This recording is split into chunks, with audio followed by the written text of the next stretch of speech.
겨울 더워졌습니다. 겨울입니다. 어제까지 비가 내리더니 눈이 내리고 있습니다. 지금 바람이 같이 불어서 눈이 바람 소리하고 날리고 있는데 굉장히 추워요. 지금 여기는 영하 한 4, 5도 정도 될 것 같습니다. 영하 4, 5도 될 것 같은데 바람에 막 날려다니는 눈발이 겨울스럽습니다. 굉장히 추운 겨울 같다. 점점 추워진다니까 오늘 밤부터 훨씬 많이 추워진다니까 대비를 해야죠. 무슨 대비? 나무를 준비를 한다든가 좀 따뜻하게 지낼 수 있게 해야 되겠습니다. 요 녀석이 추우니까 딱 침대 위에 올라와서 옆에서 누워서 잡니다. 제 배를 깔고 배 위에 올라가서 자기도 하고 다리 사이에 들어가서 자기도 하고. 삐따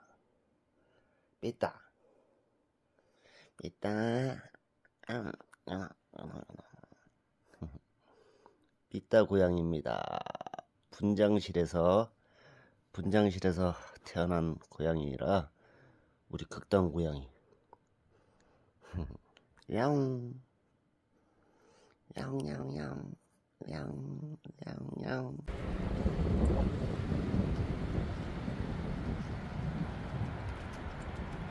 눈은 얼추 그친 것 같습니다. 얼추 그쳤는데 또 이러다가 지금 먹구름이 저쪽에서 또 넘어오고 있는데 또 언제 또 한바탕 쏟아지고 또 다시 개이고를 반복할 것 같습니다. 굉장히 지금 바람이 엄청나게 세게 볼바람, 계곡바람이 불고 있습니다. 지금 벌써 영하로 떨어졌고 오늘부터 내일까지 점점 추워지네요. 눈밭이 산에 눈이 쌓인 모습이 예뻐요. 좀 더 많이 내렸으면 좋겠다 싶었는데 많이 내리진 않았습니다. 바람이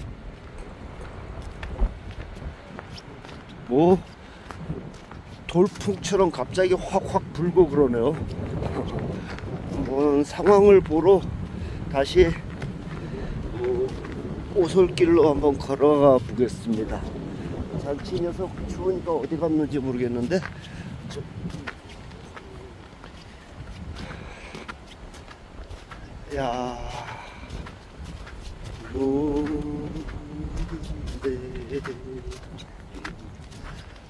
귀가 시렵다.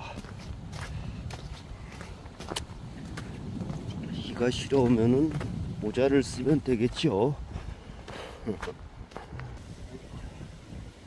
산에 넘어진 나무들이 많아요. 이 나무들을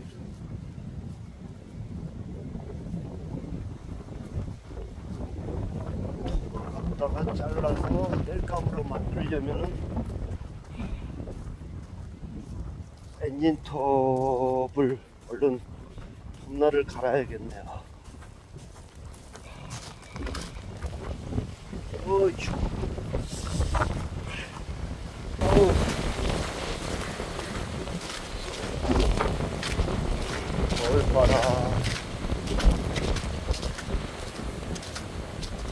겨울바람.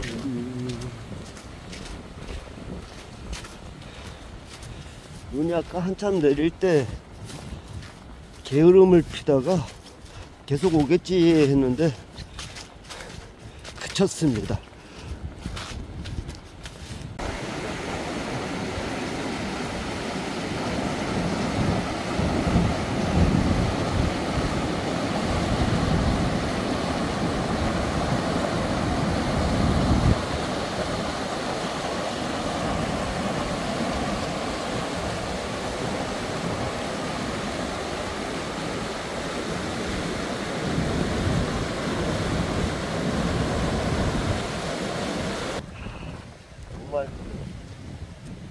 겨울철처럼 그럽니다.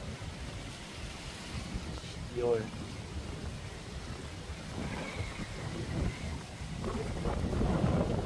한겨울에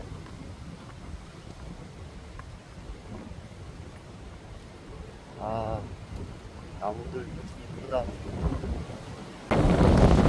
나무들의 모습이 겨울에 더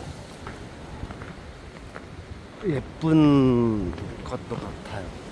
물론 다 그렇지는 않겠지만 왠지 이렇게 의연해 보이고 쭉쭉 뻗어있는 몸들이 다 보이니까 굉장히 멋있어 보여요. 그러니까 여름에 막 무성한 뭐 잡초들, 풀들 이런 것들이 없어지고 나무가 보이니까 예쁘다, 멋있다.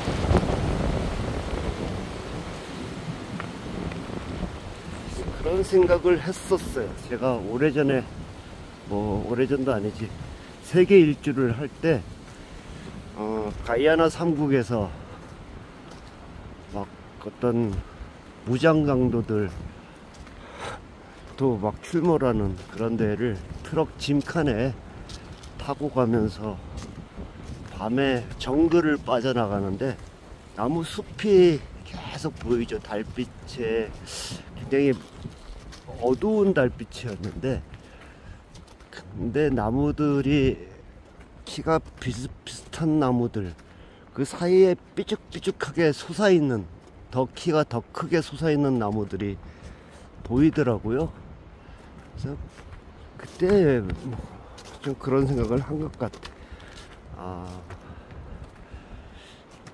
때로는 저렇게 삐죽삐죽 남들과 똑같지 않고 그냥 좀 약간 돌출되어도 눈에 띄는구나, 그런 생각을 했습니다. 그때는 저도 이제 뭐 거의 7, 8년 전 얘기니까 눈에 튀고 싶었나 보죠. 그러니까 남들 같이 그 무리들에 섞이지는 않겠다라는 그런 마음으로 그 나무를 본 것 같아요. 여기까지 왔는데, 낙엽송들입니다. 낙엽송은 말 그대로 낙엽이 지니까 낙엽송이죠. 나무만 남았는데 쭉쭉 뻗은 이 나무들이 겨울에도 멋있어요. 굉장히 의연해 보여. 바람 맞으면서 흔들리기도 하고 뭐 부러지는 것들도 가끔은 덜어는 있지만, 또 저렇게 흔들리면서도 딱 자리를 지키고 있는 것 보면은 의연하고 멋있습니다.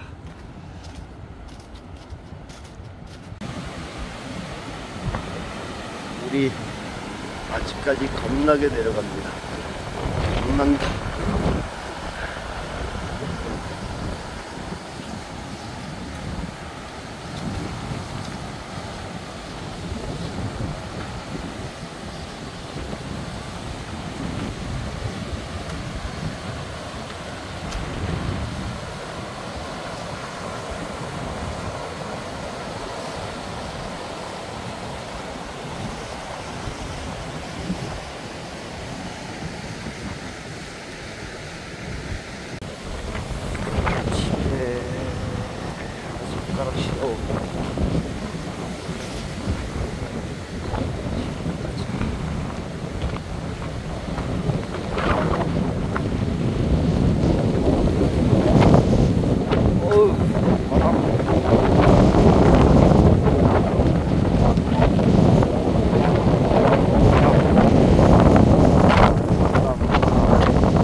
물이 조금은 빠졌습니다. 뭐 아직 많이는 빠지진 않았고, 여기 앞에까지 물로 이렇게 찼었는데 여기 요만큼은 빠졌네. 장화로 지나가도 될 것 같습니다. 어이차. 바람에 그냥 넘어지겠네.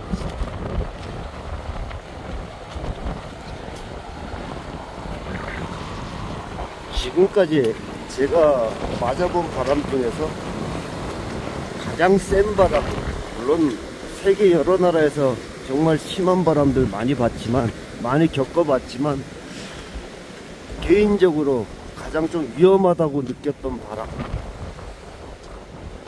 백두산이었습니다. 백두산. 한겨울에 백두산을, 눈 쌓인 백두산을 올라가는데 흑풍대, 백풍대라고 있어요. 이렇게 얼음이 꽉꽉 얼었는데 바로 밑에 대니까 절벽이죠. 그 절벽 위에서 네 발로 기는데도 돌풍이 얼마나 센지 그 돌풍에 떠내려가 가지고 날아가서 조금만 더 미끄러지면, 밑에 절벽 아래로 떨어지면 그냥 바로 사망이니까, 그때 막 기어서 굉장히 세찬 바람이 기억이 나고, 그리고 또 여러 곳에 바람들이 있겠는데, 뭐 히말라야에서 맞은 바람도 그렇고, 히말라야 같은 경우는 그렇게 힘들지는 않았습니다. 그렇게 위협적이다라는 생각은 별로 못 해봤고, 그냥 바람을 안고 가고, 맞으면서 뒤에서 막 힘들 때는 뒤에서 잔치국이 있어서 뒤에서 부는 바람을 맞으면서 걸을 때는 오히려 걷는 게 너무 쉬워지고 도움도 되고, 뭐 그런 적도 있고, 파타고니아 땅끝에 우수아이아를 갈 때, 우수아이아를 가면은 거기서 마지막에 마젤란 해협이 있어요. 마젤란 해협을 배를 타고 건너가는데, 그 마젤란 해협이 수심이 2000m가 된다고 합니다. 그거는 어느 잠수정을 타시던 분 때문에 들었는데, 그 마젤란 해협을 건너는데 거기는 항상 바람이 거셉니다. 굉장히 바람이 세서 배가 이렇게 정박하는데 이렇게 막 이렇게 밀려서 제자리로 부두로 들어오기가 쉽지가 않아요. 막 밀려가지고. 마젤란 해협 이 정도입니다. 그런데 비하면 강원도 바람은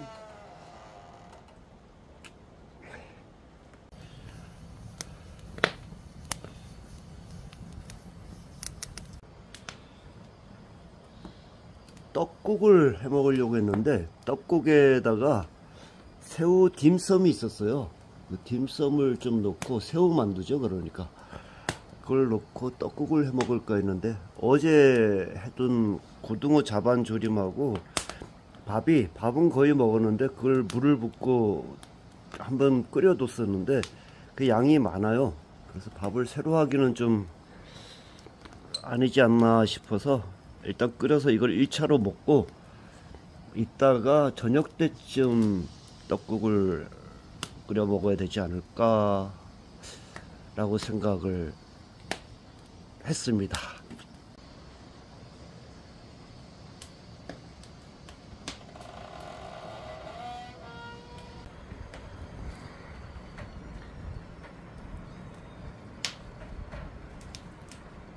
부엌문이 삐그덕거리는 소리가, 제가 삐그덕거리는 옛날 문이 좋아서, 제가 문이 없던 집에 문을 누가 뜯어가고 없더라고요, 처음에 들어왔을 때.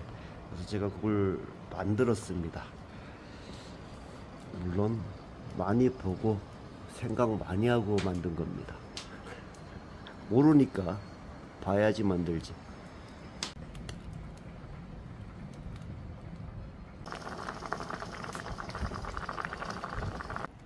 누룽지가 딱 한 그릇이 나오네요. 딱 한 그릇. 일단 한 그릇 고등어 자반조림 어제 해둔 거, 그리고 어제 먹다가 남은 이 신배술 돌배주, 우리 집 앞에서 딴 열매로 담아둔 4년 된 돌배추 남았습니다. 이거를 먹고 하루 한 끼 먹는데 저녁은 또 이것만 먹고는 좀 부족할 것 같아서 저녁을 떡국을 끓여 먹던가 뭐 그렇게.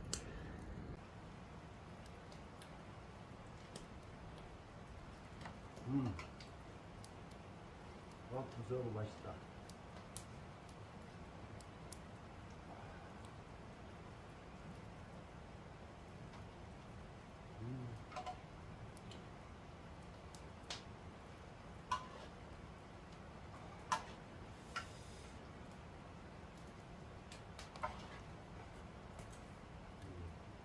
고춧가루를 좀 더 넣자. 고춧가루.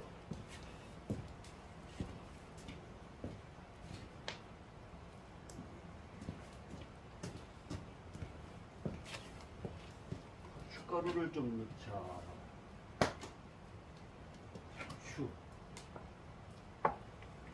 후추가 얼마나 좋으면은 후추 때문에 전쟁까지 했겠습니까? 후추 전쟁.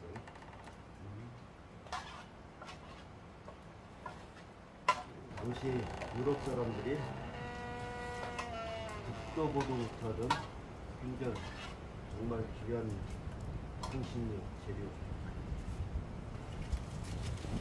넘맥 육두구. 진동 좋습니다. 얘기가 길어질 것 같아서 육두구는 육두구 전쟁 때문에 육두구라고 넘맥이죠. 인도와 태평양, 인도네시아 쪽 그쪽 있는 섬들에서 나는 건데 황금보다 훨씬 더 비쌌다고 합니다.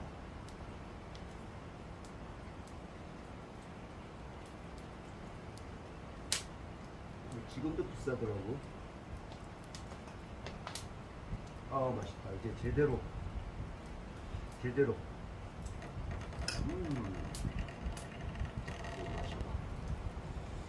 아 이거 너무 세서 별론데 너무 술이 너무 겉해서. 근데 어차피 뭐 길도 이렇고 나갈 수도 없어요. 그리고 바람이 너무 불어서 뭐 바깥에서 일을 하기도 그렇고 그냥 불 떼면서 노는 거야. 겨울 일과입니다. 괜히 시덥지 않게 움직이다가 추운데 어디 미끄러지거나 해서 부러지면은 그게 문제지. 그냥 놀고 뭐 이렇게 놀다가 올라가서 보고 싶은 영화 올라가지고 영화를 몇 편 보고 이러면 겨울날은 그냥 해피입니다. 해피.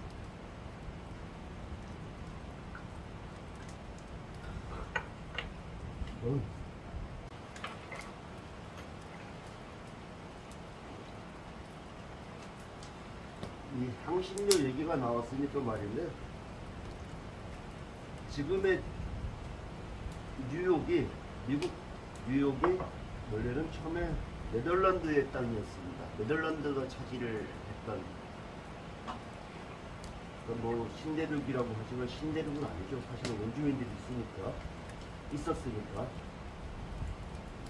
근데 땅 따먹기처럼 자기네가 먼저 상륙했다고 뭐 깃발 꽂아놓고 그러던 시절이니까 콜럼버스 이후에 초창기에 네덜란드가 차지하고 있던 뉴욕을 이 육두구 넘맥이라는 향신료 때문에 인도네시아에 있는 그 어느 작은 섬이랑 그 넘맥의 생산지죠. 그 생산지 작은 섬이랑 바꾼 겁니다. 영국이랑. 그 지금의 미국이 된 거죠. 당시 흑사병이나 뭐 유럽에서는 엄청나게 그 전염병들이 창궐을 했는데, 근데 이게 전염병도 그때 전염병도 사실은 창궐한 이유를 따지고 들어갔더니 그 원인 제공은 중국이더라고요. 중국의 징기스칸이 대륙을 정복을 하면서 사람들을 죽이면은 그 시체들을 그냥 웅덩이를 대충 파고 한 곳에 다 묻었다고 하더라고요. 그냥 묻은 게 아니고 그냥 던져뒀다. 근데 그 시체들에서 막 썩고 파리가 꼬이고 쥐가 생기고 거기서부터 처음에 유래가 됐다라고 우리 역사서에 쓰여 있더라고요. 어쨌거나 그 육두구가 그 넘맥이라는 열매를 향신료인데 이걸 몸에 지니고 있으면은 그 전염병에 걸리지 않았다고 해요. 그게 어떤 효과인지는 모르겠으나 그 열매를 주머니에 넣어가지고 향신료를 몸에 지니면은 흑사병이든 뭐 그런 전염병에 걸리지 않았다. 그래서 엄청나게 비쌌다 합니다. 실제로 금보다는 뭐 많이 비쌌고, 당시에 유럽의 선남들이 그 육두구를 구하러 가는 선단들이 돌아올 때는 항구에서 그 육두구 하역 작업을 할 때 실제로 그 모든 선원들, 인부들에게 아래 위 타이즈를 입혔다고 합니다. 몸에 딱 붙는 타이즈를 입고 작업을 해요. 그래야 이게 몸에 숨기면은 이게 표시가 나니까 숨길 수가 없으니까. 그렇게 귀한 열매였습니다. 인도에서, 아프리카에서 그 육두구라는 열매를 많이 봤는데, 아프리카에 있는 열매도 이제 인도에서 씨앗을 가지고 와서 재배를 한 거죠. 뭐 신기하게 생겼습니다. 나무도 나무들이 맛있게 나오고 아무튼 이 육두구 전쟁에 관한 책도 제가 읽었는데 아마 저한테도 책이 있을 겁니다. 굉장히 두꺼운 한 권의 책입니다. 역사서죠.